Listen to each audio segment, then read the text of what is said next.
La parola d'ordine è fare squadra e valorizzare al meglio le potenzialità turistiche dei territori. Così 10 comuni a cavallo fra le province di Venezia e Treviso hanno siglato un protocollo. L'obiettivo è quello di creare una linea comune. Siamo all'inizio di un percorso, vogliamo creare un'area, un marchio d'area, una destinazione che possa dare ai nostri territori la possibilità di vincere la sfida del turismo.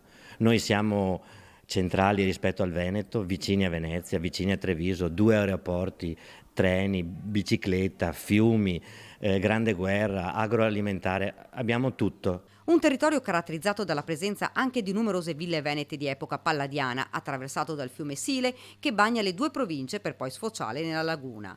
Non mancano i siti archeologici di epoca romana e preromana, insomma, luoghi da visitare. Sono comuni diversi per certi aspetti, ma molto simili per altri, quindi questo territorio ha delle potenzialità che possono trovare una loro collocazione in questo contesto, e la forza di questo progetto sta proprio nel far scoprire a chi viene o per Venezia o per le colline, insomma, che c'è questa via di mezzo che è veramente qualcosa da scoprire. Noi abbiamo da offrire tanto, abbiamo anche l'area archeologica di Altino sulla quale stiamo investendo in termini di turismo slow, turismo green, con la realizzazione di piste ciclabili che portano un investimento a grosso modo a 1.700.000, 1.800.000 euro, mettendoli proprio nel circuito già esistente delle ciclabili come quella della Greenway. 10 comuni, circa 850.000 presenze turistiche all'anno, un bacino di 135.000 abitanti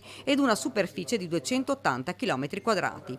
Un atto, quello firmato, volto a realizzare azioni condivise per il marketing territoriale turistico. Il comune di Marcona ha visto negli anni aumentare la presenza turistica. Abbiamo visto che avevamo 4 anni fa oltre 80.000 presenze e l'ultimo anno siamo riusciti a superare le 90.000. L'intenzione è quella in futuro di poter coinvolgere in questo progetto altre amministrazioni locali, ma anche realtà pubbliche e private.